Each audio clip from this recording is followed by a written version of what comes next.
Welcome back for game number 2 of our non-conference doubleheader between the visiting Bridgewater State University Bears, who have won 4 of 5 to move back to 7-8 on the season. Beacons dropping their first true home game of the season. They fall to 2-1 at home, just 4-11 overall. First game finished 3-1. Let's take you through that game quickly. Jess Greenspan pitched pretty well for UMass Boston. She gave up 3 hits in the first inning, only gave up 1 more after that. That one came in the second. Ended up finishing the day with 4 hits, 3 runs, 2 earned, a season-high 8 strikeouts, and also issued 3 free passes as she picked up the loss. On the other side, Mackenzie Holt pitched pretty well. UMass Boston was no hit through the first 3 innings, only had the 1 walk. Then they had a ton of base runners in the 4th, 5th, and 6th. The Beacons loaded the bases in the 4th and 6th, but unable to do anything with it, with the exception of a bases-loaded walk that Tori DiCenso worked.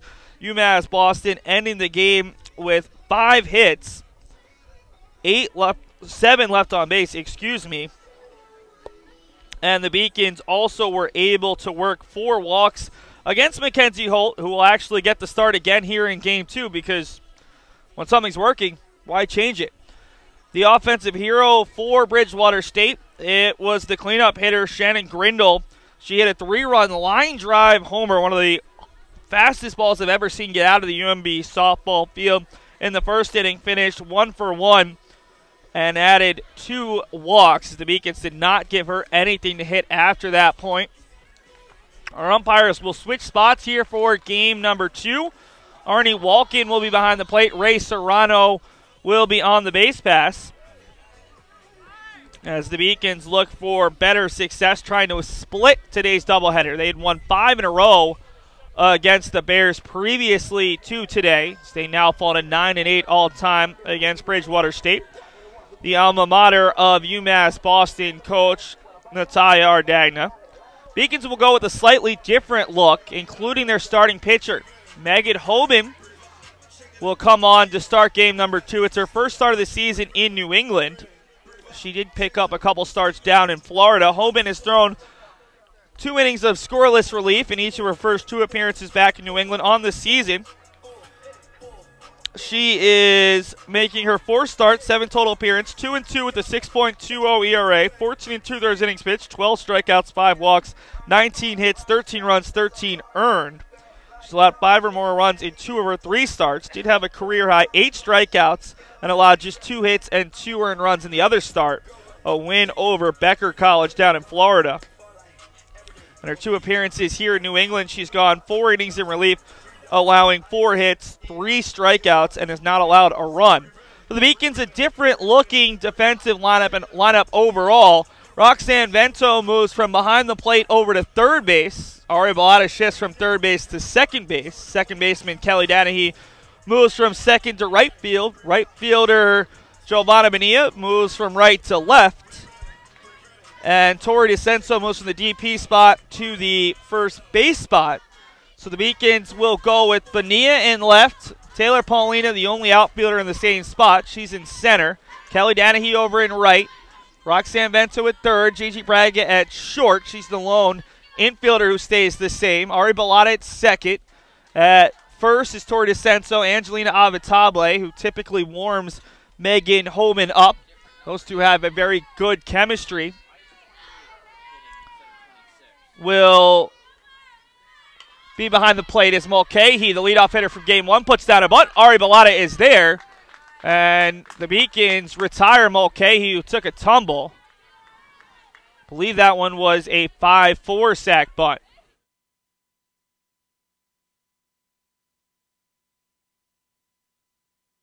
So 5-4 for the first out of game number 2. Mackenzie Holt, who originally was the designated player in game number 1. They moved her into the field as well as the pitcher. Slaps one off the bag down the third base line, and Holt has a 1-out single. A perfect slap past the diving Vento. Vento has a stronger arm than Bellata, but not quite as active with the glove. And Holt is aboard, trying to help herself. She'll be in the circle at least to start after going the distance for the first time in her collegiate career, at least as a Bridgewater State Bear, just in her first season as a junior. That one bounces up there, and Avatable quickly looks down the runner.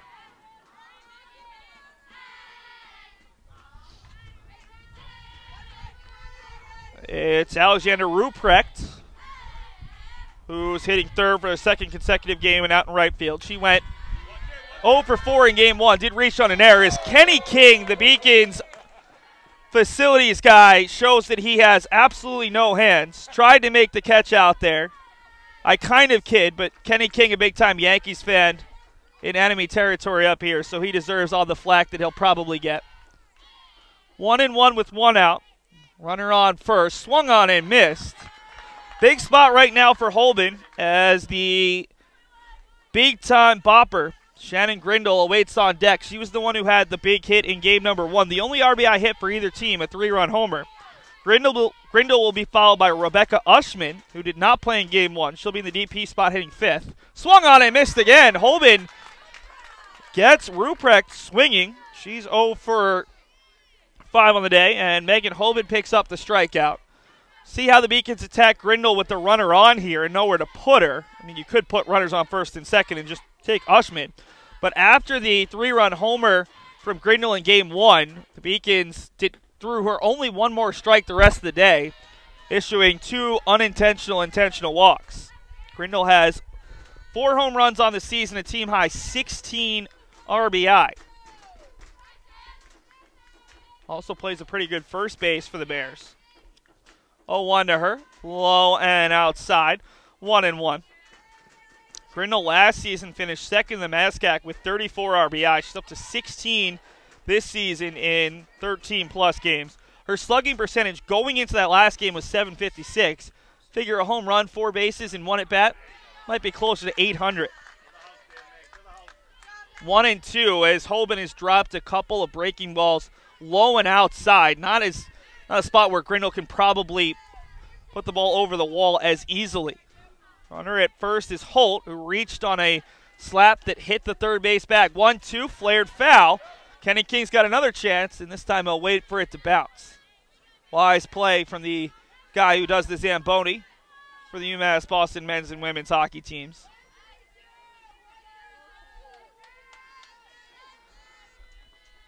One and two down. Beacons trying to get through a scoreless top of the first. That ball's flared out to right. Danny, he comes in, and for the first time today, the Beacons have retired Shannon Grindle. That one will go down as a L9.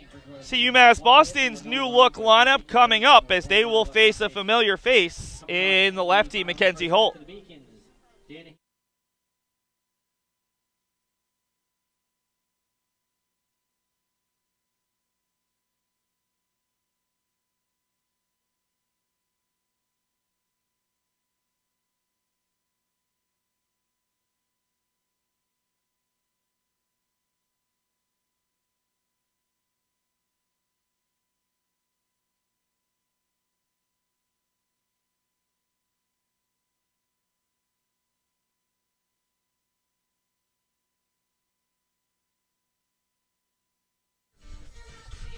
We'll give you the numbers on Mackenzie Holt in a second in case you missed game number one. If you were with us for game one, well, you know that she's much better than her numbers show. She came in with an ERA of just shy of 6 in game one, picked up her second win, her first collegiate complete game at the NCAA level. She spent her first 2 years at Gavilan College at JUCO out in California, where she's originally from. She'll face off against Kelly Danahy, moves one spot up in the lineup. Gigi Braga moves from 9 to 2. Roxanne Vento will stay in the 3-hole. Ari Bellata moves down from the leadoff spot. She'll be in the cleanup spot. Tori DiCenso moves from the 7 spot to the 5 spot. Taylor Pawlina drops a spot from 5 to 6. Giovanna Bonilla moves up a spot from 8 to 7. Angelina Avatable, who did not play in game one as a starter, came on as a pinch hitter and struck out with the bases loaded in the 6th. Is in the 8-hole, and Alyssa Tully makes her return to the lineup. She had missed the past 5 games, has played in This will be her 6th appearance in 16 games. Missed the first 5 games of the year, played the next 5 in Florida, and then missed each of the Beacons' first 5 games here in New England. Talia Jr. out of Lowell, Mass. will be in the DP spot. Was the Beacons' everyday third baseman a year ago, and is a bat the Beacons could desperately use right now with their offensive woes. Danahy, even the count at 1-1. Game number 1 working against the lefty Holt. Danahy went 0 for 4. That's going to drop her batting average below .405, which is where she started the day as the team leader. Popped up twice, lined out to the second baseman, and struck out swinging to end the game. Danahy a bunt, and it goes foul, 1-2.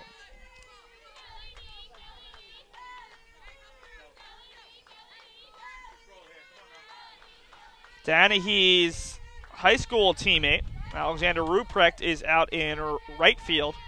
Both of the players out of Silver Lake Regional High School, originally from Kingston, Mass. Hitting towards the top of the lineup for their respective sides. Danahy hits it hard, but foul.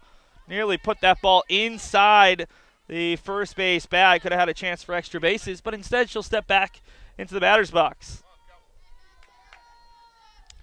Not surprising with 2 Massachusetts state schools to see some former high school teammates, some former summer ball teammates.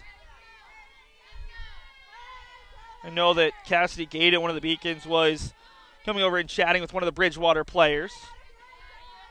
Didn't catch the number on that player, but Bridgewater with all but 1 player from the state of Massachusetts. Beacons have a little bit more diversity in terms of where they're recruiting from. As the Beacons have a couple players from Connecticut, Rhode Island, New York, New Jersey, and Texas. So about 2/3 of their rosters. Danahy goes down swinging. The throw from Sinan, she floats it over there, but in time as Danahy goes down swinging for the 2nd time in a row. And it'll bring up Gigi Braga. Braga, the sophomore shortstop out of Medford, Mass. The shortstop, number 3. 1 for 3 in game number 1. Slapped the ball right at the left fielder on the line. Had a bunt single, but was caught stealing when she left early, and then grounded out to the shortstop on a tight play back in the 7th inning. First pitch is a little bit inside to Braga. She works against Holt, who is just simply phenomenal in game number 1. 1-0. Braga takes the prize ball high, 2-0. Look at the numbers on Holt coming in today, and it seems like a different pitcher.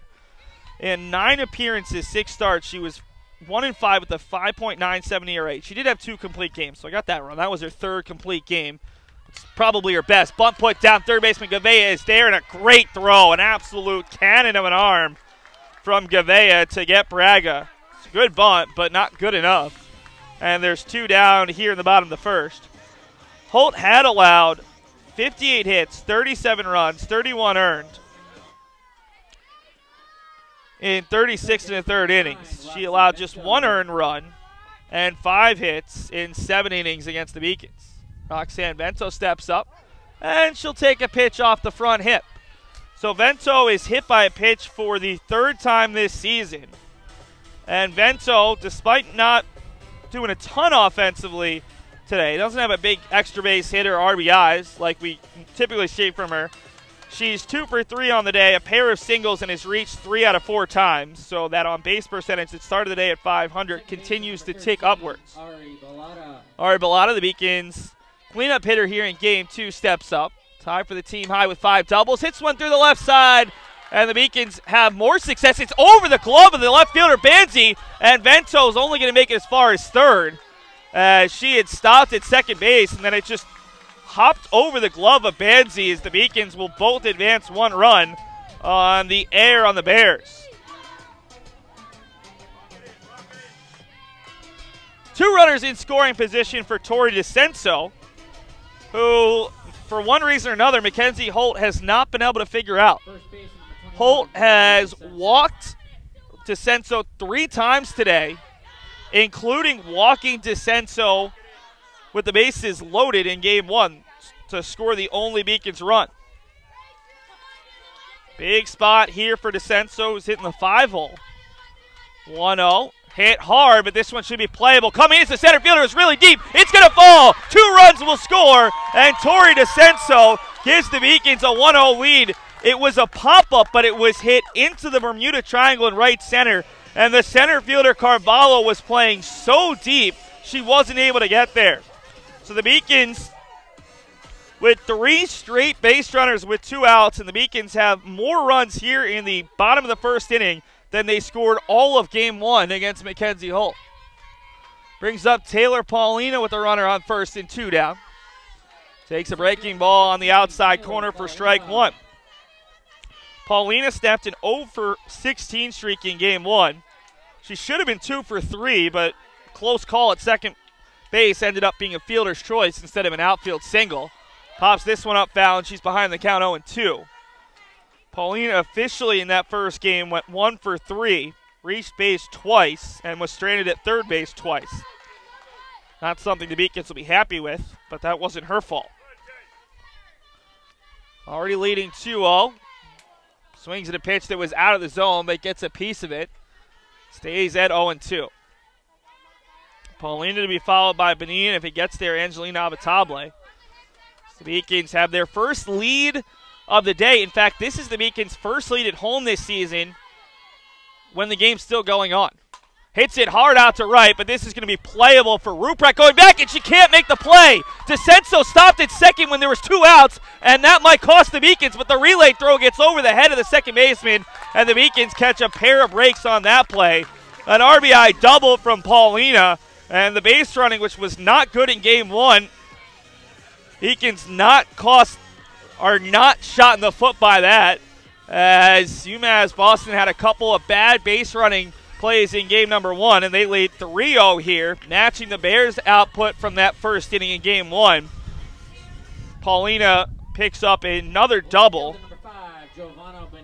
Despite only having 9 hits now, she does have 3 doubles. Giovanna Bonilla steps up and swings through the first pitch. 0-1. Bonilla in game number 1 put down a sac bunt and struck out before being lifted for a pinch hitter.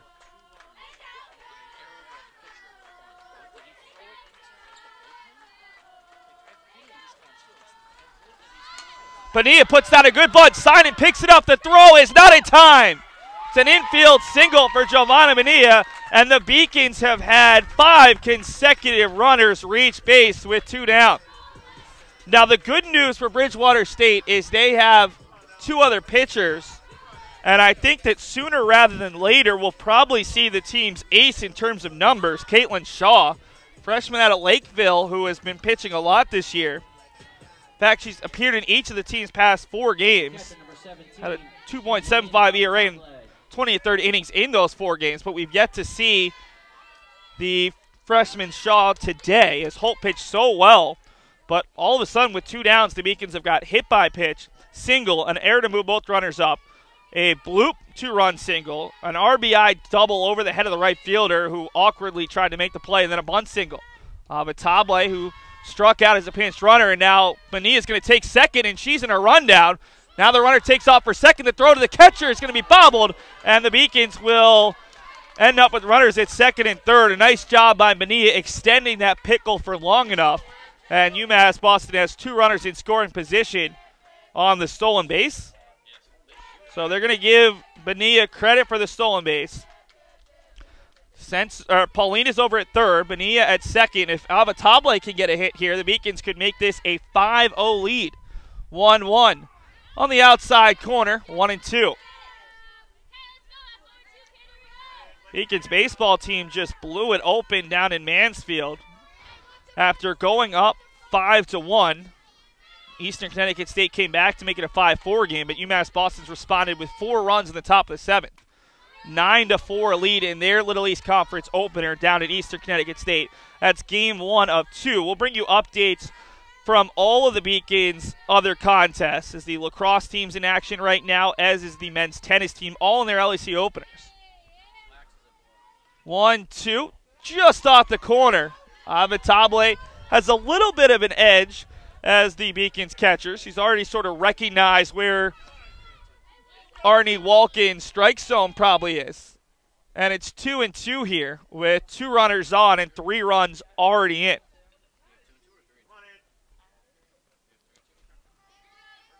Count actually is 3-2. Had a little bit of confusion.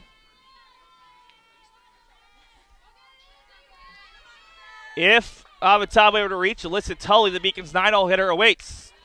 Out ahead of that one, but fouls it off. Beacons did not lead at all against Babson in road games that were at home on Wednesday, and then did not lead at all against Castleton until walk-off hits. So this is the Beacons' first lead in 5 games here in New England. Positive sign for UMass Boston. Avatable chases up another one and nearly catches an unsuspecting pedestrian. 3-2, 2 downs, 2 runners on, 3 runs already in on RBI hits from Tori DiCenso and Taylor Pawlina. The 3-2 offering from Holt is high. And Avatable asks and is now told she can take her base. So the Beacons have sent all 9 batters to the plate here in the first, thanks to, with 2 outs, a hit by pitch, a single, a double, a bunt single, and a walk. Alyssa Tully, her first at bat of her junior season here at home, hits it right at the third. Shortstop Mulcahy will go the short way to third, and the Beacons are retired on the fielder's choice, but not before they strike for 3 2-out runs. And it's a rarity, but the Beacons have a lead here in 2018.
Rebecca Ushman steps up for the first time today.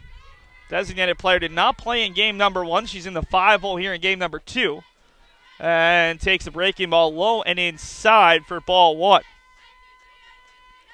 Rebecca, a junior out of Feeding Hills, Massachusetts, attended Agawam High School. If I'm remembering right, I think Feeding Hills is the hometown of former Beacon soccer great Kara Peters, a midfielder who graduated a couple seasons ago. Quickly 2-0 to the designated player here to start the second inning. Ushman in her first 2 seasons appeared in just 9 games, making 2 starts as she swings and misses the breaking ball. Went 3 for 10 in those 9 appearances with 4 runs and 3 RBI. This season, she's making her 10th appearance already, including 6 starts. She's 4 for 19 on the year, hitting .211 with a run, 2 RBI, and 3 doubles. Heading the count at 3-1. She's already walked twice this year versus 3 strikeouts. Yesterday, she appeared in both games, including a start. Went 0 for 4 with an RBI, a walk, and a strikeout. The 3-1 offering from Hoben, and it's in on the hands. Vento has to charge, picks it up, bobbles, throws, and it's still in time. That was a very slow hit ball, and Vento struggled to pick it up, but Ushman does not run all that well, and the leadoff runner is retired for the second consecutive inning.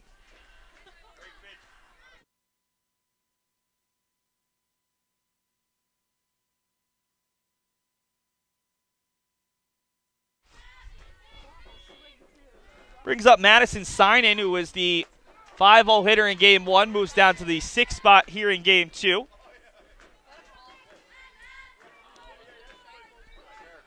Synan singled in her first at-bat against Jess Greensand before striking out swinging twice. Hits the ball deep to left, tailing foul, and it will be foul. That one had home run distance, just couldn't quite keep it fair, as it missed by, I don't know, foot and a half, maybe even 2 feet. It was close, but not one of those bang-bang calls where everybody's going to be asking to counsel with the other umpire. Nice job by Arnie Walken to get out from behind the plate and get even with the line, and it's strike 3 looking. So Synan belts the ball over the outfield fence foul and then takes a pitch. The second strikeout of the game already for Hoben, who has only allowed a bunt single thus far. Brings up Megan Navarro, second baseman out of Taunton, Mass. Navarro went 0 for 3 in Game 1, struck out her first 2 at-bats before popping out on a really nice play by the second baseman, Danahy. Running play with her back to home plate, able to make a play in the 6th inning. The Beacons had a pair of great plays by their middle infield. Navarro swings and misses, and it's 1-1 with 2 down, as Hoben is pitched well to start this second inning after the team gave her a 3-run cushion in the bottom of the first. Takes a pitch on the outside corner, 1-2. Hoben is pounding the strike zone. The tough part here for Bridgewater State is you have a bit of a power pitcher in Greenspan, followed by Hoben, who just, it's breaking ball after breaking ball, all about location, and sometimes it takes a couple innings to catch up or slow down to Hoben's velocity. And right now, Bridgewater State is being flummoxed a bit by the sophomore out of Bedford. 1-2 offering with 2 down. Ball is hit over to Pawlina on 2 bounces, throws across, and it's a 1-2-3 inning for Meg Hoben. Head to the bottom of the second will be the top of the order. The Beacons set 9 batters to the plate in the first. Before we get to the bottom of the second, we'll give you updates from around the rest of the Beaconville here on LEC opening day for every team but the softball team.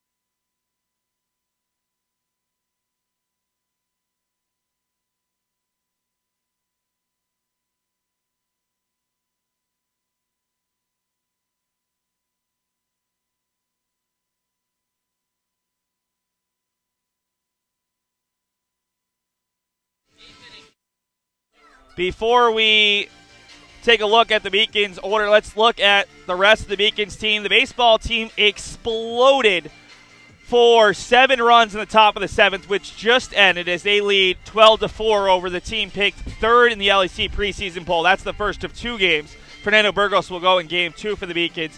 Men's tennis don't have a score update, but they're playing just about 300 yards away from us to our left. Lacrosse, after trailing through the first and second quarter, they lead 11-9 over Southern Maine to start the 4th.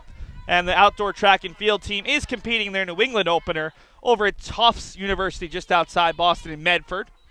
Kelly Danahy takes a first pitch, breaking ball on the outside half. Danahy struck out swinging. The second time today she struck out against Holt. Looking for her first hit of the day against the southpaw from California. Hits it softly back to Holt, who makes the backhand stab, and Danahy's now 0 for 6 on the day. She went 5 for 6 the other day against Babson. Went 5 for 6 rather against Castleton, and now 0 for 6 against Bridgewater. She continues to acclimate to the collegiate game. Brings up Gigi Braga, who grounded out to the third baseman. Nice play by Gavea to throw out the speedy Braga. 1-0 to Gigi, who has a bunt single to her name in 4 trips to the plate today.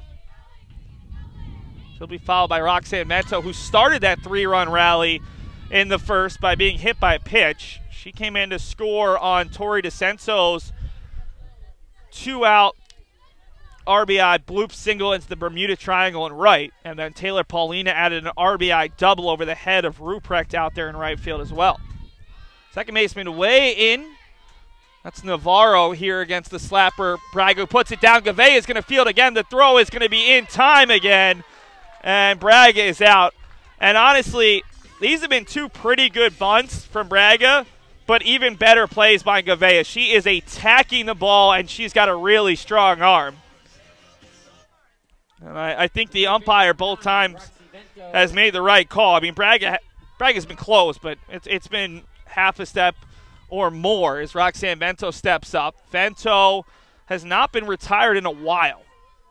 Roxanne grounded back to the pitcher and hit it hard, hit Holt hard with a grounder, but Holt was able to make the play. Since then, single hit by pitch and a run scored.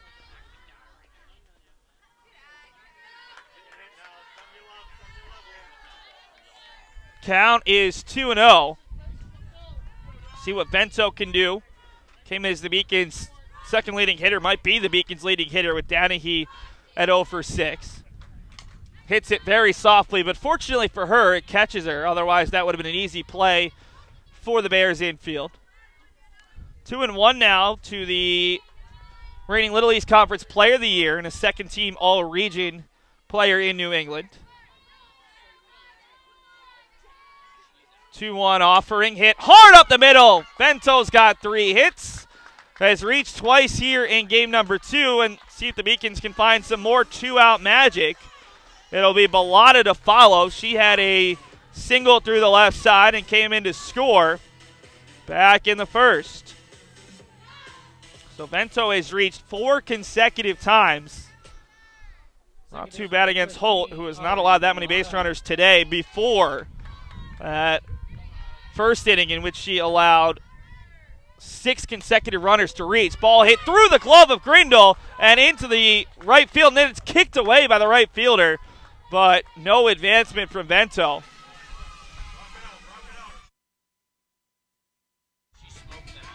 So Bellata picks up a second consecutive hit after going 0 for 4 in game number 1.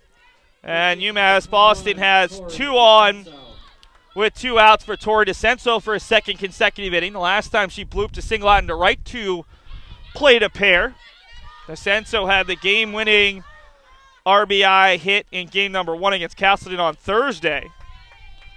Still doesn't have the power numbers that the Beacons coaching staff expects out of her.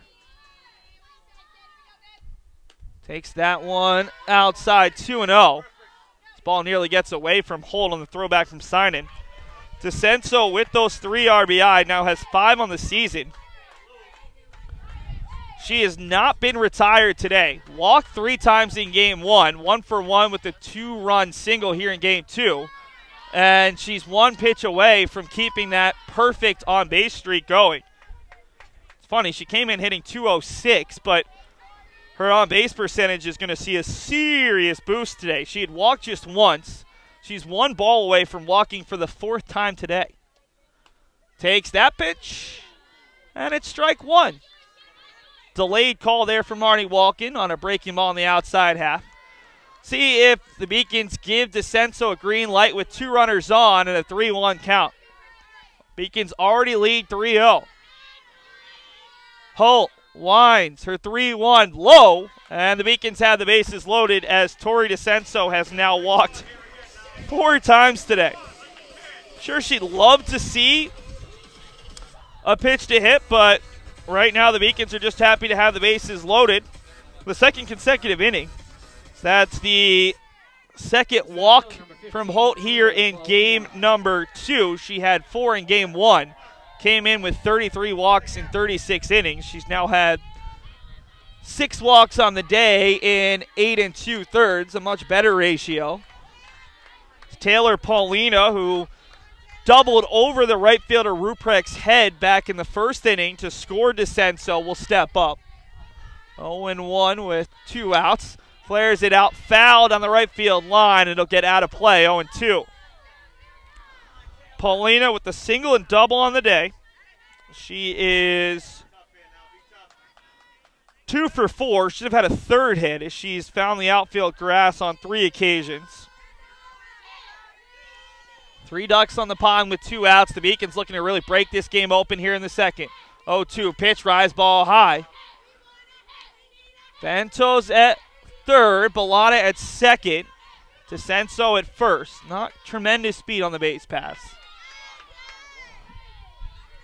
1-2 now. 1-2 offering from Holt. Another rise ball, and Pawlina wisely holds off.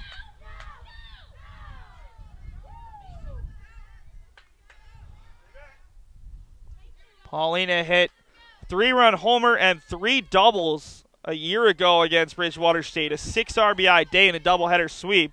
She's already got 1 double today. An extra base hit here could really blow this game open. 2-2 pitch outside. Nowhere to put her as the count runs full. Giovanna Bonilla in the on-deck circle, hoping she gets a chance here in the second. Bonilla had a bunt single back in the first. 3-2 with 2 downs. Hits it a mile, but well foul. Ball caught the end of the Edward T. Barry ice rink down the left field line. Might not have gotten out if it was fair, but it was hit extremely hard, and now she'll step back in. See what Mackenzie Holt elects to throw right now. 3-2 offering, hit hard out to right center. Going over is Carvalho, not going to get there. 1 run will score, 2 runs will score. DiCenso's rounding third. It's going to be a 3-run double, and the Beacons lead 6-0 with 6 runs with 2 outs here in the first 2 innings. Taylor Pawlina with back-to-back doubles, 4 RBI in game 2, and after going through an 0-for-16 stretch at the plate, she's got 3 hits and 4 ribbies on the day. Huge hit from the Beacons junior center fielder. And after not being able to hit with runners in scoring position in game number 1, the Beacons have really done a nice job of putting runners on with 2 outs and then scoring with 2 outs. As both of these innings, Holt has gotten the first 2 batters, but has allowed at least the next 4 batters to reach. In the last half inning, it's actually the next 6, as Bonilla tries to put the bunt down. Might have caught a piece of it, but Simon was able to make the catch nonetheless. 0-1 to Bonilla, who put down a bunt single and stole second before being stranded at second in the first. 0-1 with Pawlina at second, bounces up there. Pawlina bouncing off of second base, trying to give herself a chance to score on a ball that gets through the infield. The infield is in against the Beacons. Lefty slappers out there in left field here in game 2. 1-1, bounces it back to the stop on a foul ball, 1-2.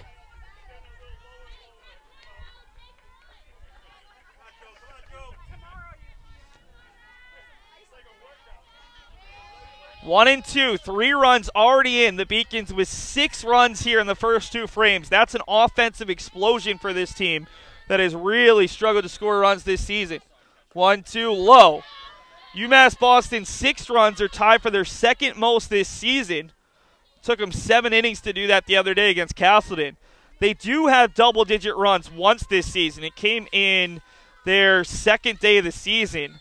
An 18-2 thrashing of Becker College, who was playing in their first game of the season, and it showed as Becker committed quite a few errors and walks.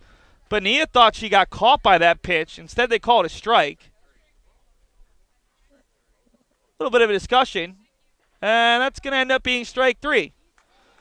So Holt gets out of it with the strikeout looking, her second of the game, but not before Taylor Pawlina is able to drill a double into right center field. And it's 6-0 UMass Boston through 2.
Top of the third inning, UMass Boston is struck for 3 runs in each of the first 2 innings. And Megan Hoben, all she's got to do is throw strikes right now, as Bridgewater State scored 3 runs in the top of the first inning on a Shannon Grindle 3-run homer back in Game 1. They haven't scored since. In fact, since that home run, they've had just 3 hits against the combination of Greenspan and now Megan Hoben. The wind, you can hear it in my mic right now, is picked up here at the UMB softball field. The good news is it's getting slightly warmer in the sun. Not that all of us are getting to sit out in the sun right now. It's supposed to be a high of 55. We've got a brief conversation. I think Natalia Ardagna is still a little bit upset by the last play of the bottom of the second, where the batter, Giovanna Bonilla, thought that it was a 2-1 count. It was, in fact, 2-2. It should have been strikeout 3 looking, but the conversation was more about whether Bonilla would have taken the pitch if she had thought that there were 2 strikes. And now Ardagna and Serrano, the base umpire, are going to have a brief chat about, can only speculate what. Let's take a brief look ahead right now while we've got a break in the action. UMass Boston will return home. Well, they'll stay home. Part of this long homestand, 12 consecutive games here in their home field. UMass Boston will host Salve Regina, a team they actually ended the Seahawks season on last season in the NCAA Regionals on a walk-off homer from Roxanne Bento. Thursday, they'll take on another NCAA tournament team in Framingham State. And then Saturday, they'll host Plymouth State in their LEC opener. We'll bring you a look around the rest of the conference. All the other conference teams in action today except for UMass Boston and Western Connecticut State. The Beacons were supposed to be at Western today, but the Colonials field unplayable, so that game was postponed, and the Beacons were able to reschedule today's games against Bridgewater State, as these 2 teams were originally supposed to play back in March. And when I say back in March, I mean a couple weeks ago. I forgot that today is the final day of the month of March, which is seeing all of the Beacons spring teams get underway. Courtney Gavea is behind the count 0-2. Third baseman, an 8-hole hitter. Hits it out to right center. This is going to be a long run, and a diving effort from Danahy gets through her. Almost made a highlight reel play. Instead, it's a leadoff single. And the first base runner for Bridgewater State here in game number 2 to lead off the third. Beacons were playing Gavea pretty deep, and Danahy couldn't quite make the catch. Carvalho will step up. In game number 1, she had a bunt single, struck out swinging, and worked a walk, reaching twice. Team's top hitter in terms of batting average this season. Casey Junior out of Fairhaven, Massachusetts, hit .457 coming in today with the .513 on base percentage. She's reached 2 times in 3 trips, so that'll be even higher. Very impressive for a 2-time MASCAC first-team player. 1-1. Avatable seems very focused on Gavea over at first base. Gavea on the season has stolen 1 base in 1 try. Haven't seen the Bears attempt a stolen base today. 1-1. Carvalho shows bunt, pulls it back, 2-1. Casey Carvalho is one of those players where even when she's told the sign for a sac bunt, she's thinking hit. Obviously, her first job is to put the bunt down, but with her speed, she's trying to beat it out 100 times out of 100. Flares that one out to left center, a perfectly slapped ball, and there's 2 runners on to start the 3rd. Nice piece of hitting from the lefty slapper. 2 on with no outs for the leadoff hitter, Samantha Mulcahy. Mulcahy 0 for 4 on the day. She grounded out to the 3rd baseman, Bellotta, to start this 2nd game. Game number 1, struck out, popped up a bunt to the first baseman, popped up foul to the first baseman, and then put down a sacrifice bunt. She was showing bunt there, but puts it foul. Realistically, right now, if you're Bridgewater State, you want to extend this inning to the point that the Beacons have to face Shannon Grindle and actually have to pitch to her. Grindle is 3 batters away, and there's no outs. Pitch is well outside. Avatable, nice job sliding to her left to keep it in front. 1-1. Big spot right now for Megan Hoben. You can afford to give up 1 run, maybe even 2 here, but you want to hold on to this big cushion leading 6-0 through 2 innings. Well outside, 2-1.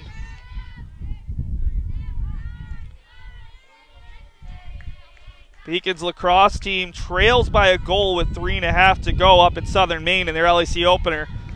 They need a late comeback if they're going to extend that winning streak against the Huskies. Avatable frames another pitch outside, but misses. 3-1. You want Mulcahy to put the ball in play. Right now you want everyone to put the ball in play if you're Megan Hoben. Just trust your defense. Mulcahy looks to reach for the first time today. 3-1 pitch. A little bit low and outside, and Hoben has a lot back-to-back hits, and now a walk to load the bases for the 2-0 hitter, Mackenzie Holt, and pitcher. Talk about having a chance to help yourself. The pitcher, number 7, Mackenzie Holt. Holt singled and scored in her first at-bat of the day. Since then, she's flown out to center, grounded out to 3rd, flown out to left. Realistically, the left fielder, Kira Pressmack, at that point was in shallow, really shallow left center. And then in game number 2, she put down a bunt single. So 2 hits in 5 trips to the plate. And she will take the first pitch on the inside half of the breaking ball, 0-1. Holt has not had a ton of success offensively this year. 8 hits in 31 trips. Doesn't have an extra base hit. 1 RBI to her name. 0-1. Low and outside, 1-1. The Beacons, not that they're thinking about going to the pen at this moment, but they do have Drew Washington available, who started 2 games in the Beacons' last 2 doubleheaders, and Greenspan is a pitcher who could easily come on in relief if needed. Hoben has lost the strike zone at the worst possible time, 2-1.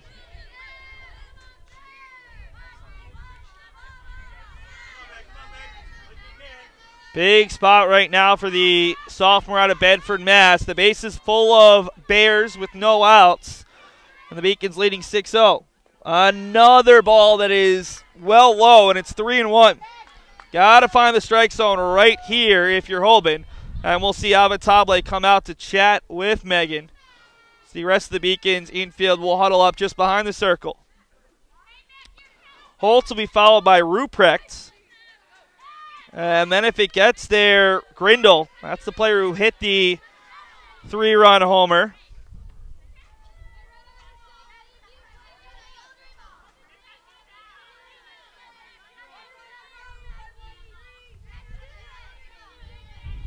3-1 pitch coming to Holt. Hits it out to left. That'll get down in front of Bonilla, and Bonilla will not get it in time. The Beacons looked like they had a chance at third base. Instead, it's an RBI single, the third hit of the day for Mackenzie Holt, and first run scored by the Bears since the top of the first inning of Game 1. Just a single run, but if things snowball here, Bridgewater State could have a chance to get right back in this one. Brings up Ruprecht, who struck out swinging in the first. Alexander is yet to get a hit. She's 0 for 5. Did reach and score on an error back in the first inning when she came around on the Grindle home run. Grindle is looming in the on-deck circle. Unless the Beacons can turn a triple play right now, she'll get a chance with runners on. Pitch is high and outside, 2-0. The chances of a triple play in softball are infinitesimal. You don't see it very often in baseball, but I don't know if I've ever seen softball triple play. There'd have to be a lot of confusion. This ball is popped up on the infield. Should be an infield fly. Be caught by Ari Bellata, and there's one down. But Grindle's going to step up to the plate, and this is the old Barry Bonds question. Do you intentionally walk Bonds here, or Grindle in this case, to give up a run but to avoid a potential grand slam that would make it a 6-5 game? I don't know what Natalia Ardagna would do. I would consider it, but I'm one of those annoying analytics people who a lot of baseball and softball traditionalists really don't like. Grindle is 1 for 2 on the day. She hit a line drive 3-run homer in game number 1, walked twice, and then flew out to right on a running play by Kelly Danahy. The 0-1 offering to Grindle is hit over the head of Braga. That'll get down, and it's going to score 2 runs. So Grindle keeps it in the park, but she's able to drive in 2 more. She's got 5 RBI in the day, and all of a sudden the Beacons' 6-run lead has been cut in half, and there's still only 1 out here in the third. Wasn't hit all that hard, but Grindle able to use her power to flare it over the head of the Beacons' shortstop Braga.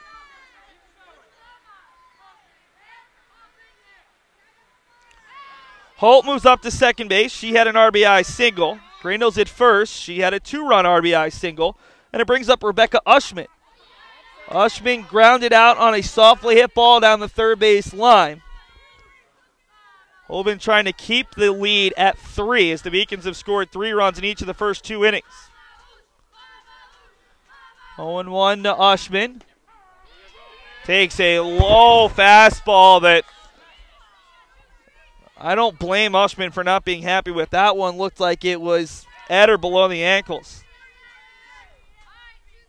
Ushman on the year does have 2 RBI amongst her 4 hits. Pops it up, and it's going to be out of play. That is a high pop-up that will end up behind us here in the Beacons softball press tent.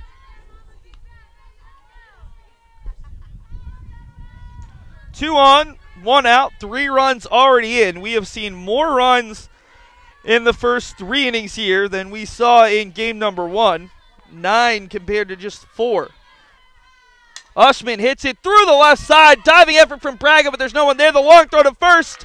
Not in time. And the Beacons, a little bit of miscommunication there on the left side. UMass Boston playing a slightly different defensive lineup as that's going to go as an infield single. Already in the inning, Bridgewater State has 5 singles. They had just 1 through the first 2 innings. Tough part about that is if Ari Bellata and Gigi Braga are over there at shortstop and third base, they've been playing together all season. Maybe Bellata lets Braga get that, or maybe Bellata makes the play. With Vento diving, even if when Braga was able to get the ball, she didn't have a play except to try to get Ushman at first base, who was able to get in there in time. And we're going to see a pinch runner for Ushman over there at first base. Well, I don't really know what the holdup is. It's going to be Julianne Coleman, a local product. Coleman out of Roslindale, Mass., one of the more immediate Boston suburbs. Attended Boston Latin High School.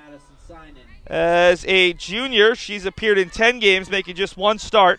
0 for 4 with 3 runs. Does have a stolen base, making her first appearance since Tuesday. Brings up Madison Sinan, who struck out looking in the second inning. Big spot for Sinan with 3 runners on and just the 1 out. Bears haven't hit the ball all that hard against Hoben here in the third, but they've already scored 3 runs and had the bases loaded thanks to 5 singles and a walk. Sinan behind 0-2, takes a pitch on the inside, half right at the knees. And Hoben 1 strike away from what would be a huge second out.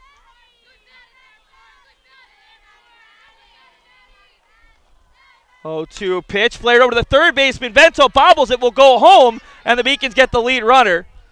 As the runner slides into Avatable, he was taking a step towards her. Nothing intentional there on either side. And Holt, the pitcher, is retired on the fielder's choice. Grindle moves up to third base. Ushman's pinch runner, Julianne Coleman, is at second. And Sinan reaches on the fielder's choice. She's at first. Brings up Megan Navarro, the 9th hitter to hit in this inning. Hits one over to second. Bellata gobbles it up and throws it as Bellata got run over there by Sinan, but DiCenso able to make the play, and I think there might have been a fielder's interference otherwise. Either way, the Bears score 3 but leave the bases loaded. We've seen quite a lot of that today. I think these two teams have combined to leave the bases loaded 4, maybe 5 times. Head to the bottom of the third. See if the Beacons can get those runs back as they lead 6-3 through 2.5.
We've got a new pitcher for the Bears to start the third inning. It's Danara Underhill, the sophomore pitcher out of Rochester, Mass. Old Rochester Regional High School product.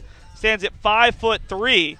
She's the team's third pitcher who was originally slated to start game number 1, but instead was moved into the defensive player position, never saw the field.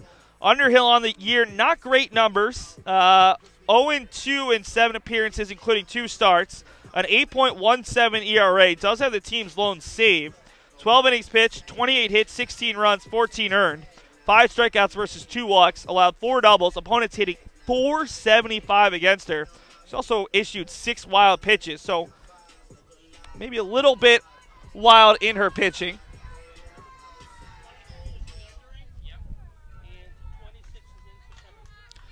She will go into the 2-hole, so she might also hit as well. We'll find out later on as Underhill is in for Holt, who got the win in Game 1 by allowing just 5 hits and 1 run.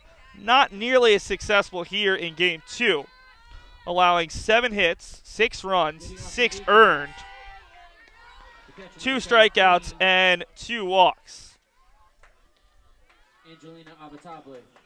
It'll be 8-9-1 for the Beacons to start the third. Avatable hits the ball high into left, going back on it, and it is just shy of the wall. Avatable stopped at first base, and she's still going to have a double, as Ange might have stopped to see if that was getting over the fence. believe that is the first extra base hit of Avitable's career, and it is just her third career hit, and she nearly put it out, just barely over the head of Bonzi, who was running as hard as she could back to the wall, and that one bounced just shy of the wall. Number 14, Alyssa Tully. That is the Beacons' third double of this game. This ball's hit softly over the third baseman, and Alyssa Tully is retired on one pitch. Avitable forced to dive back into second, and there's one down. So Alyssa Tully is 0 for 2, a pair of groundouts on the left side, and it'll bring up the Beacons' leadoff hitter for the third time in 3 innings.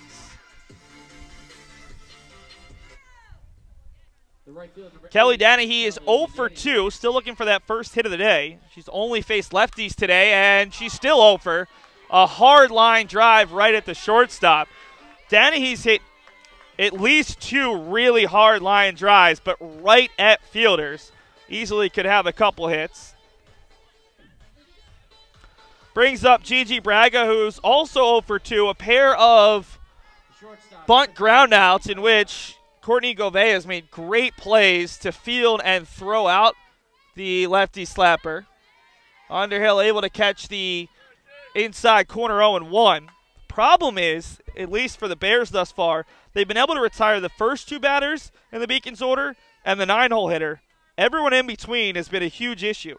The Beacons' 3, 4, 5, 6 hitters have all reached. As Braga, better bunt, Sinan's throw is not in time, and she's going to be called out. That one I don't agree with. Braga's been thrown out a couple times today, but that one was very close, and I believe her foot was on the bag. Either way, she's retired for a third time. And we head to the 4th. UMass Boston holds on to a 3-run lead. Top of the 4th inning for Bridgewater State. Govea, Carvalho.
Bridgewater State scored 3 runs in the top of the first inning. They didn't score of game 1. They did not score a run again until the top of the 3rd inning.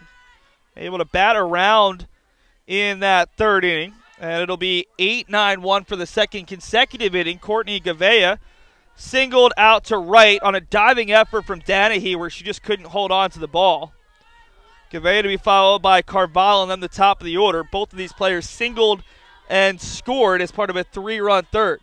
Hits it hard, but this one will stay on the ground, and Pawlina will just shovel it over to DiCenso. A pitch in football, and there's one out. Casey Carvalho's been a tough out today for the Beacons. Game number 1, reached twice on a single and a walk, struck out.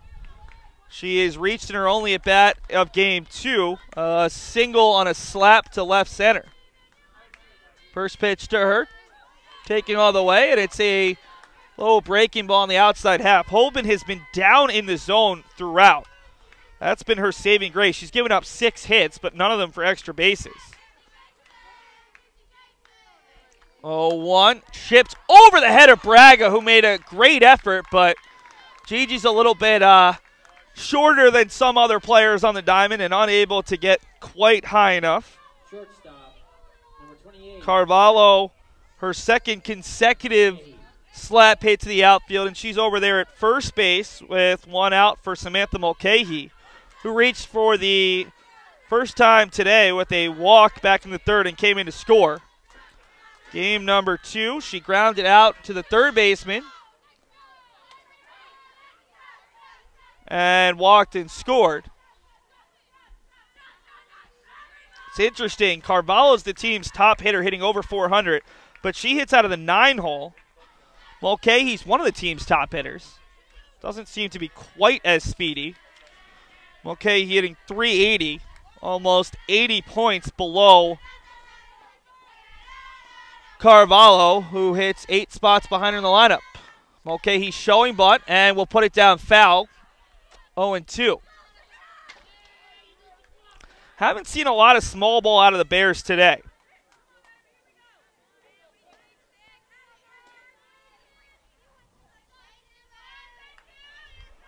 One out in the top of the 4th inning. Bridgewater scored 3 in the 3rd to cut the deficit to 6-3 after the Beacons scored 3 in the 1st and 2nd. Hits off on the left side. Vento a long run, doesn't have a play, and there's 2 on. Vento made the right play, but just had no chance. It was a long run for Vento, and there's 2 on with 1 out for Mackenzie Holt's replacement, Danara Underhill. So they pulled Holt to start the 3rd, and now her replacement in the circle is going to have to hit for herself. Danara Underhill on the season has had just 2 at-bats. She's 0 for 2 with the run scored. Struck out once and walked once. Big spot for the Rochester, Mass native. Taking, and it's 1-1. 2 runners on for the 2 spot. Ruprecht fouls in the 3 hole, and then Shannon Grindle looms. She's got 5 RBI on 2 hits today. She's been retired just 1 time. Rise ball 2-1. This is the spot where you want Hoben to really go after the batter, especially Underhill. Doesn't have an at-bat today, just 2 at-bats on the season. See what she's made of. Don't give her something great to hit, but can't afford a walk right now. And she catches the inside half as the wind is really picking up right now. You can hear it. And, well, we can feel it. It's blowing over papers, and certainly not going to make it easy for Underhill. The wind is blowing right in her face. 2-2, flared towards the Beacons dugout, right into the netting. Let's do it again.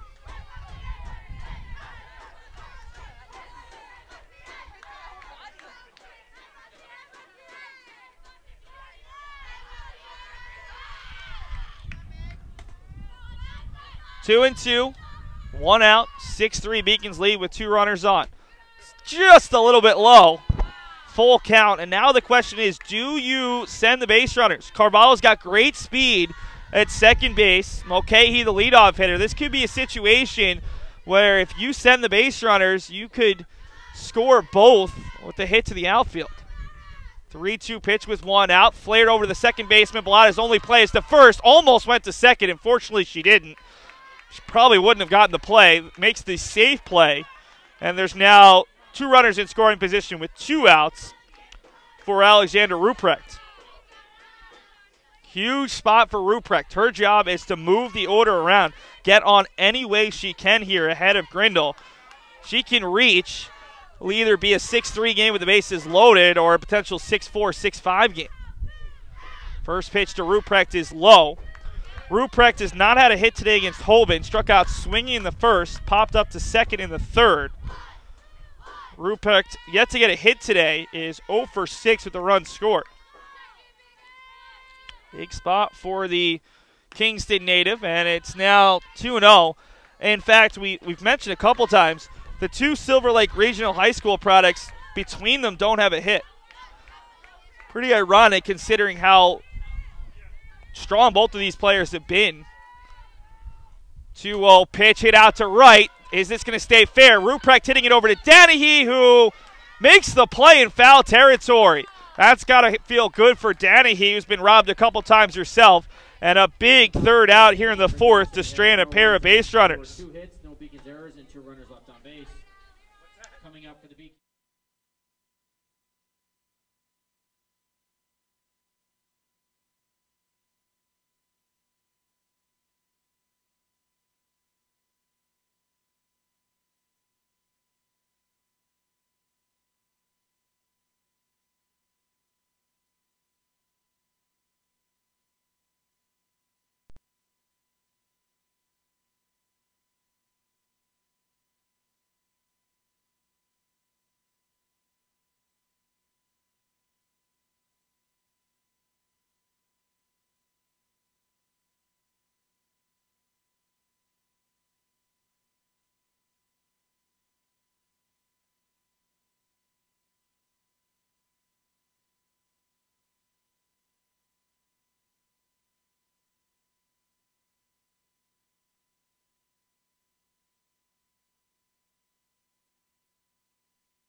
3-4-5 for UMass Boston here in the fourth. Great breaking ball from Underhill. Catches the inside half, 0-1. Vento was very difficult for Mackenzie Holt to retire. She has 3 singles, a hit by pitch, and was retired once today, and it's hit right at the second baseman, Navarro. So Underhill's had a little bit more success as Vento is retired for the second time today. Hit hard, but right at Navarro at second base.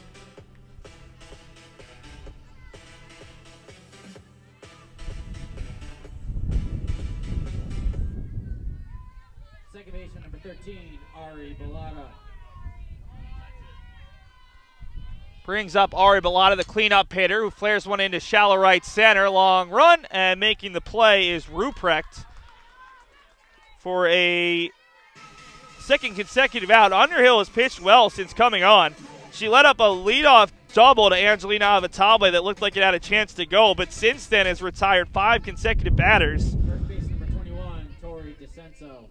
Compared to Holt, who had allowed 7 hits and 6 earned runs in 2 innings. She's keeping her team in this game right now. So they try to make a comeback against Megan Hoben and the Beacons pitching staff. Bridgewater State took the first game 3-1, a 3-run top of the first thanks to a Grindle 3-run homer, and then held on as the Beacons were able to put a lot of base runners on late in the game, but unable to scratch across more than 1 run against Mackenzie Holt. Had better success here in game number 2.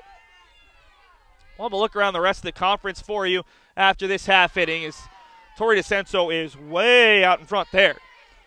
Censo thus far, she walked 3 times in game 1, has not been retired in game 2, a 2-run single and a run scored in the first, and a walk and a run scored in the second. Very good day for her on base percentage. Swings through that one, and it's 0-2. Underhill is providing kind of the same effect that Hoben does after Greenspan. It's a slower pitch or a different look, and the Beacons are struggling to adjust. Censo gonna come up with a hit here. The Beacons have had so much success with 2 outs. In the first and second inning, the Beacons had their first 2 batters retired before they were able to string together enough hits and walks to score 3 runs in each inning. Had a base runner in every inning. DiCenso hits it hard past the third baseman, and she's thinking extra bases. Tori DiCenso has not been retired today, and she's in the second base with their first collegiate extra base hit. Already here in game number 2, the Beacons have 4 doubles, including 1 in every inning.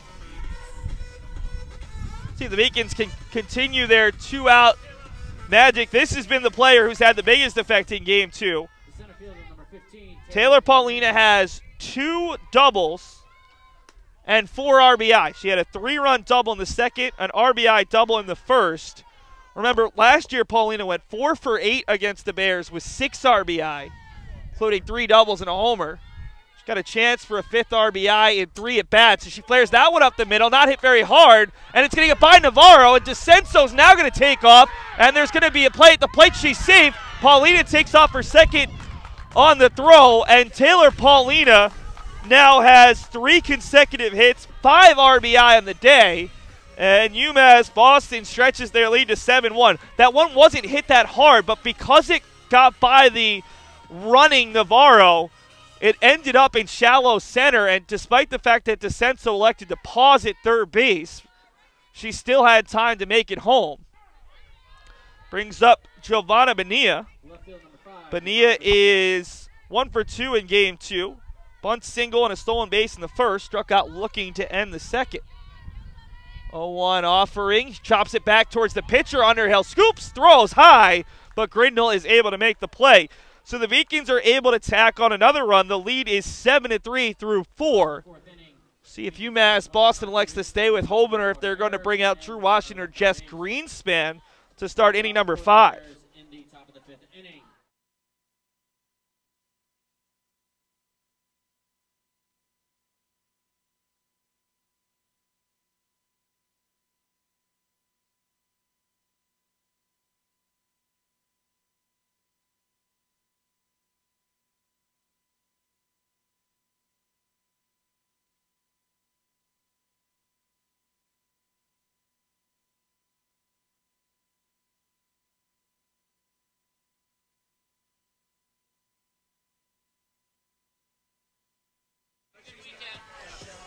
While we've got a sec, let's take a look at all the other teams in the Little East Conference, with the exception of Western Connecticut State, who UMass Boston was originally supposed to play. UMass Dartmouth has had the best season to date of any LEC team, and they keep that up. Take on a Keene State team that is traditionally one of the top teams in the conference. Keene was actually picked to finish 7th, as they're down a little bit. And UMass Dartmouth, the team that was picked, one of 3 teams picked to finish in a tie for 4th, earns a 5-1 game victory at home. Plymouth State and Rhode Island College. Plymouth State picked 3rd, Rhode Island College picked 8th. Game 1's over, but they failed to give us a score, so we'll have to let you know after the game. Southern Maine, a 7-2 lead in the 7th on the road against Eastern. Those 2 teams picked in that 3-way logjam in the middle for 4th, so that's a little bit of an interesting score. Eastern Connecticut State, traditionally a power under Diana Pepin, but Southern Maine has been a really strong program the last couple of seasons under Sarah Jamo. And wouldn't be surprised to see a split between those 2 sides, or even a Southern Maine sweep. Big question for Eastern is the pitching, as they are off to a really rough start, as our UMass Boston, a team that won the conference tournament a year ago. Western Connecticut State, before a sweep of SUNY Purchase the other day, was 1-13. They sit at 3-13 overall. The Beacons are at 4-11 after their first loss to Bridgewater. You look at the LEC on the baseball side, everyone's at least a couple of games over 500. On the softball side, with the exception of UMass Dartmouth and Plymouth State, everyone's at 500 or below. Grindle flares it out to right. Remember, she was left in the on-base circle back in the last frame after Bridgewater State had brought the tying run to the plate. Alexander Ruprecht fouled out down the right field line, and Kelly Danahy made a really nice running play to end the inning. Beacons tacked on an insurance run, so it's now a 4-run lead. Pawlina makes a nice job of just getting her entire body in front of that one and retires Grindle 4-3, just the second time that Grindle has been retired. She's got 5 RBI today, including at least 2 in each game. On the other side, Taylor Pawlina has been the offensive hero here in game number 2. Pawlina has 5 RBI, including an RBI on all 3 of her at-bats here in game 2. Pawlina, who was in the midst of an 0-for-16 streak, has 4 hits, should have 5 on the day, and 6 total appearances. That just goes to show, whenever Taylor Pawlina plays Bridgewater State, good things seem to happen. Just off the outside corner. Oh, they're going to actually say that one caught the corner. 0-2 to Rebecca Ushman, who singled in her last at-bat and then was pinch ran for. Just 1 for 2 on the day. A single to the shortstop and a ground out to the third baseman. Pops it up on the infield. This is playable for Vento. Actually, Avatable, and she can't quite get there. So used to seeing Vento behind the plate. Avatable here in game 2 and just out of her reach. So that one was inches away from the home on deck circle. Hoben will have to reset with 2 strikes on the batter. Megan has struck out 2 thus far, issued just the 1 free pass. 0-2, flared out to left center. Coming in is Bonilla, doesn't have a chance. Beacons were playing really deep on Ushman, and Ushman got new life thanks to the pop-up that just fell in front of Avatable and DiCenso. And she's now 2 for 3 with a pair of singles. Bridgewater State has put a base runner on in every inning but the second, but their only runs came in the third when they batted around. Brings up Madison Sinan, 0 for 2. Struck out looking and reached on a fielder's choice when the Beacons got the lead runner. This is not going to be a fielder's choice. Hit deep out to left center, but Pawlina ranges and makes the play. A loud second out off the bat of Sinan. Second baseman number 14, Megan Navarro. Bring up Megan Navarro, who has had a pretty easy day to score thus far in game number 2. Grounded out to the second baseman twice to end the inning. Once in the second, once in the third. Navarro takes a fastball on the outside corner, 0-1.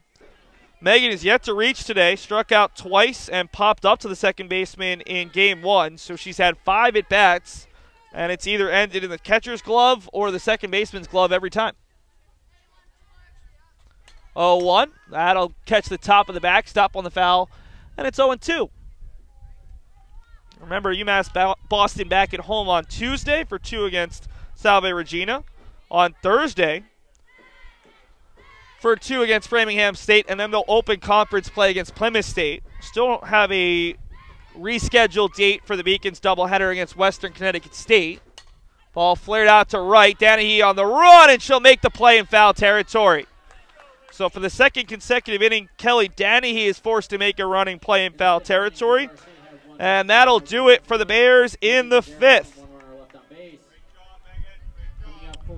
UMass Boston already leads 7-3. If the Beacons can come up with 4 more runs, they could end this game in a jiff. We'll find out if UMass Boston has more runs left in them after this.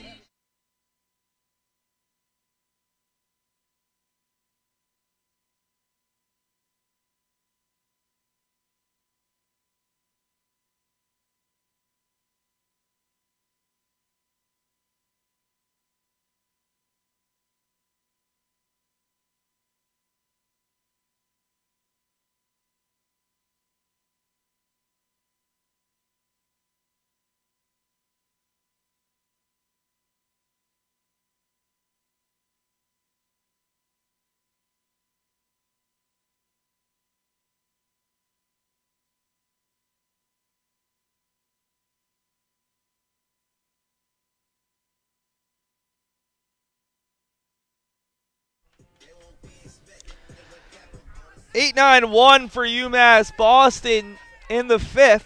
Avatable, who had her first collegiate extra base hit in her last at bat, a double over the head of the left fielder. Hits one out to left center, but this one's an easier play, and it's actually caught in dead center by Carvalho. But back-to-back strong swings there from Avatable, who's making her 4th start of the season.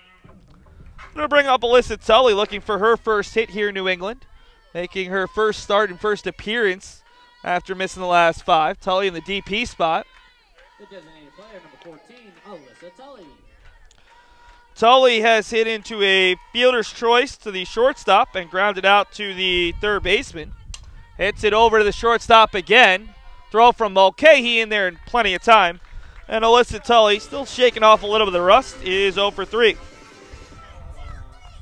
So any hopes of a Mercy Rule shortened game, if you're a Beacons fan, or just a fan of enjoying the rest of your Saturday doing something other than watching these great softball games, will rest on the Beacons doing some more 2-out damage. It's where they've done the majority of their damage in game number 2, and just overall, all of the Beacons runs, all 7 of them here in game 2, and the Beacons' lone run in game number 1 have come with 2 outs. Danahy hits it hard past the drawn-in the second baseman Navarro, and Kelly Danahy has her first hit of the day.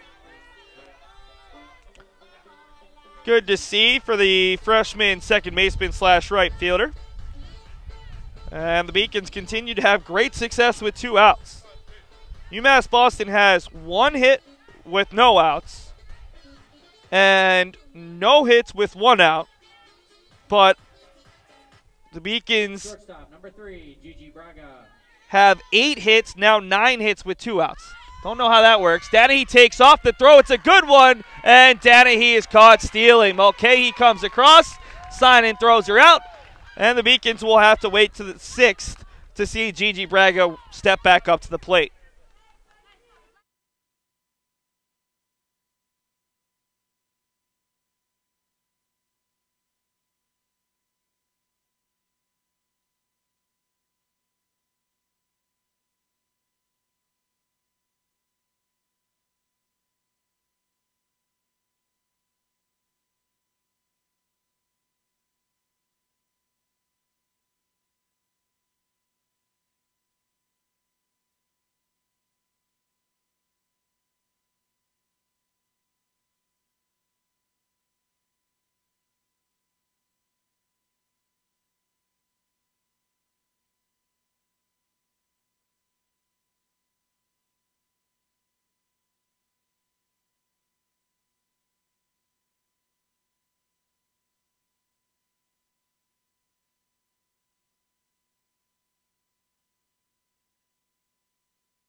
Bridgewater State down to their final 6 outs here against Megan Hoben. Beacons pitching staff has pitched pretty well today with the exception of 2 innings. They gave up 3 runs in the top of the first, 2 of them earned of game 1, and then 3 runs in the top of the third on 5 hits. With the exception of those 2 innings, the Bears offense has been pretty quiet. As ball's flared out to left center. Diving effort from Bonilla goes off of her glove, and that's going to allow the runner to reach second base. It's going to be a hit either way. Courtney DiCenso is on to second base.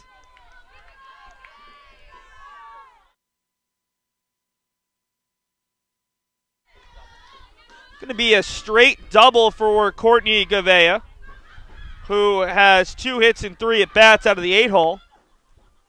And the Beacons will check on Bonilla real quick, and she appears to be okay. It was a really great effort just off the end of her glove, but because it went off the end of her glove, it bounced away from Taylor Pawlina, who was coming to back up Bonilla, and ended up in right center, allowing the runner to advance to second.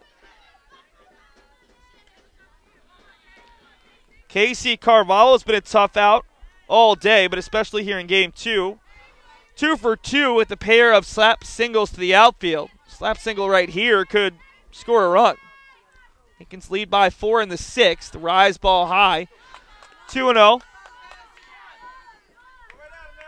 I can't see the Beacons bullpen because the Beacons brick dugout is literally right in front of us. But you'd have to expect that Drew Washington or Jess Greenspan is probably warming up, whether to just get a little bit of work or to be ready. Washington had pitched in each of the Beacons' past 2 doubleheaders and has pitched pretty well. 2-1 here to Carvalho is on the inside corner. 2-2, a delayed call from Walken. See what Carvalho can do. 2-time all-conference first-team player, just a junior this season. Has 3 singles, a strikeout, making 2 strikeouts and a walk on the day as she takes that one looking for the first out of the inning. So 1 out, runner on second for Samantha Mulcahy. Mulcahy did not reach in game 1, 0 for 3. Grounded out to the third baseman in the first, but since then has walked and scored and singled. Vento Fields throws it across. Pawlina gets the foot on the base. And after a little bit of a conversation, they called her out. Now the question is,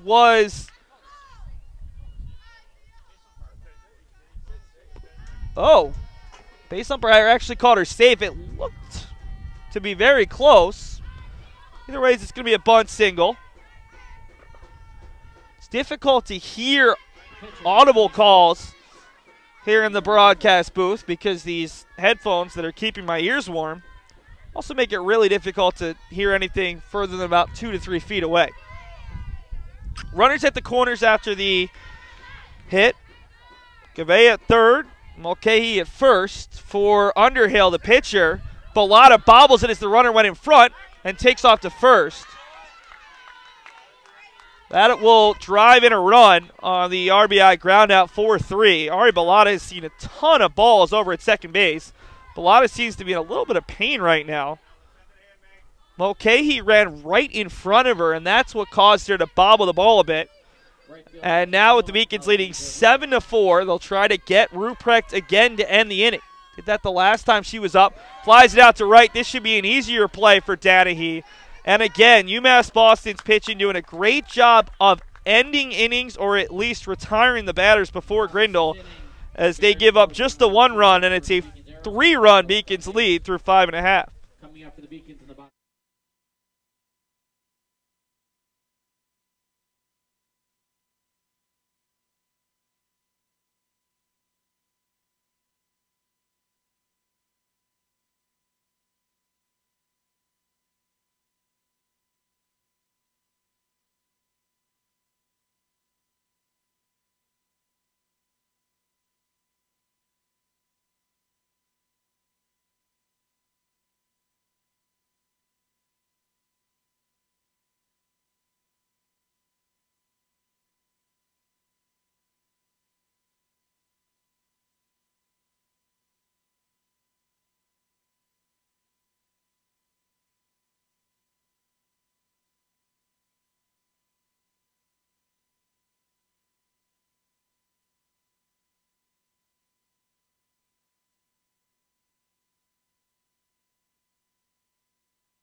Gigi Braga, who ended the 5th inning at the plate after Kelly Danahy was thrown out, will step up. She is 0 for 3 with 3 bunts to the third baseman, who has gotten her by about a foot and a half, a foot, and maybe half a foot on the 3 combined throws.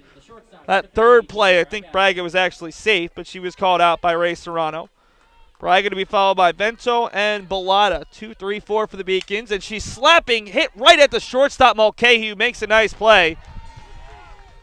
It's what UMass Boston wants Braga to do, but she's hit the ball right at the defense when she slapped today. And quick first out for Daenerys Underhill, who's pitched well in relief, allowing just the 1 run back in the 4th inning.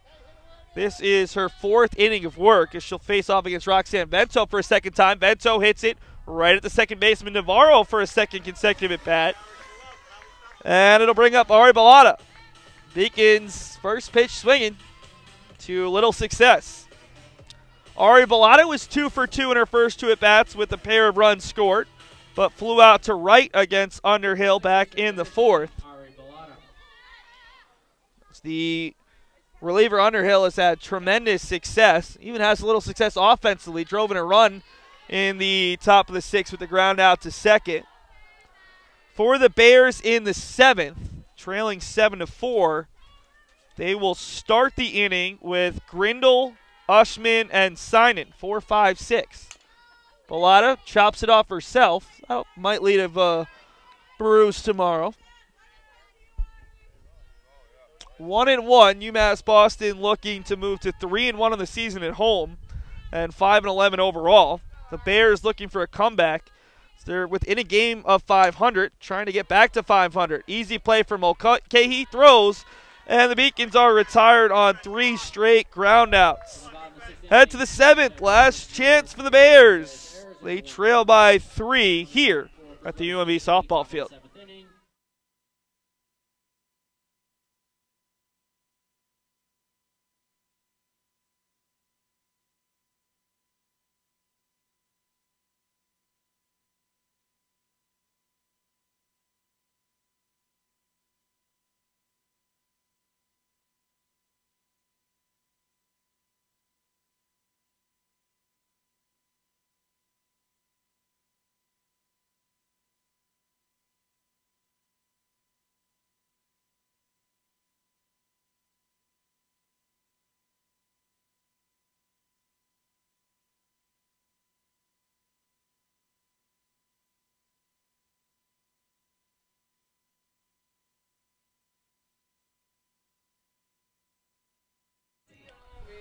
Megan Hoben looking for her 3rd complete game of the season and 3rd victory. She'd have 3 of the Beacons' 5 wins. Hoben pitched pretty well today, allowing 4 runs. She's been hittable, allowing a hit in all but the 2nd inning. In fact, Bridgewater State has posted 11 hits through 6 innings, but the Bears have been struggling to drive those runners in. They've left 8 runners on, and they'll need at least 3 here in the 7th to send the game to the bottom of the 7th. They trail 7-4. Shannon Grindle, Rebecca Ushman, and Madison Sinan, 4, 5, 6 in the order. Grindle has provided the 2 biggest hits of the day for the Bears. 3-run homer that proved to be the game-winning hit in Game 1. And then a 2-run RBI single in the 3rd inning that got them back within 6-3. Hits it hard, but a diving effort from Bellotta. What a play from Ari Bellotta over there at second base. She's played at 3rd, short, and 2nd throughout her career, even a little bit of right. And Bellotta made one of the best defensive plays of her career right there to Rob Grindle, who even when she is retired, hits the ball incredibly hard. She's been retired just 3 times today, and 2 of them have been lineouts. So now 1 down for Rebecca Ushman. Ushman grounded out to 3rd and now is 2 for 3 after back-to-back singles. In the DP spot for game number 1 after not playing for game number 2, didn't play in game number 1. Ushman has 3 consecutive hits. It one hops out into the glove of Giovanna Bonilla. And putting Ushman here in for game number 2 looks like a great move by head coach Lindsay Couturier, as the first-year head coach has found a DP, at least in this game, is 3 for 4. Bring up Madison Synan, still looking for that first hit of game 2. Was struck out looking, hit into a fielder's choice, and flew out to center on a hard hit ball. Synan fouls one off. 0-1. Synan has caught every inning today. She has 1 hit and 3 strikeouts. That hit came back in her first bat of the day, a single to right in the top of the first inning of game 1. Since then is 0 for 5 with 3 strikeouts. Looks like we might get a pinch runner, and that would end the day for Ushman. It looks like the player coming on is Tabitha Domey, number 13. Some of these reserves, when you haven't seen their names in about 4 or 5 hours, a little difficult to remember the pronunciation. But it is Domey. She will pinch run over there at first base. The junior catcher out of Westboro, Mass, makes her first appearance of the day. Stands at 5'4". Domey making her 5th appearance, just her 2nd appearance off the bench. Has not played in the last 6, so good to get her in at least in a pinch running situation. Ushman's day is done as she has been subbed out twice. But realistically, the Bears are more worried about getting the 3 runs than whether or not they're going to need their DP later on in extra innings if it got there. The count is 0-2 to Synan after that rare mid-count substitution. 0-2, swung on and missed. Madison Synan has struck out 4 times today. And a big strikeout there for Megan Hoben, who now has 4 on the game. Megan Navarro is the last chance for the Bears. 0 for 3 in game 2. Pair of groundouts to second and a fly out to right. And how about this? The 7-hole hitter, unless she can get on here, will have finished off an inning in 4 of the 7 innings here in game 2. Not exactly a positive stat if you're Megan Navarro. 0-1 to her, foul back, and she's down to her final strike. Navarro does not have a hit today. She is 0 for 6 with a pair of strikeouts. Every time she's hit the ball, it's been on the right side. 2 groundouts to second, a pop-up to second, and a fly out to right. 0-2 with the runner on first, trailing by 3 here in the 7th. 0-2, hit hard out to right center. Pawlina going back towards the wall, and she can't make the play. Up against the wall. Tabitha Domey will hold at third, and there's 2 on, and the game-tying run steps up to the plate. So Megan Navarro extends the game, gets that first hit in a big way. And there's 2 runners in scoring position here for Courtney Govea, who's been a tough out here for Megan Hoben. A little bit of drama potentially brewing at the UMB softball field.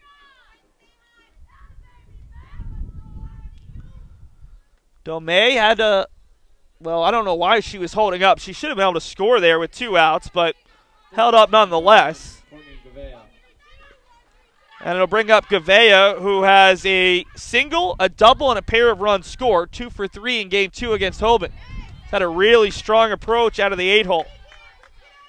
She's also played some really good defense over at third base. Govea singled to right, doubled to left center, and grounded out to second against Hoben. 0-1 with 2 down. Pops up a pitch out of Avitable in foul territory and makes the play. A huge final out as the Beacons avoid any potential drama. So UMass Boston drops game 1 3-1 and earns a 7-4 game 2 victory to split with the Bears. Beacons improved to 10-8 all-time against Bridgewater State and 5-11 on the season. Bridgewater State 7-9 on the campaign. The Bears will return to action, they hope, on Thursday. Bridgewater State trying to get their first official home games in They host UMass Dartmouth on Thursday at 3 p.m. In fact, Bridgewater State is actually scheduled to play 7 straight home games starting on Thursday. Hopefully their field will be playable by that point.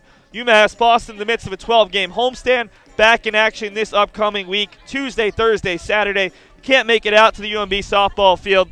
We'll have all the games for you on the Beacons Broadcast Network. Really quick before we close out, I'd like to give a shout out to our production crews. Doing a great job for today's contest. Cassie Murphy on camera, Rachel Maslak directing. My name is Seth Dorensky. Have a great day and have a great rest of your weekend, folks.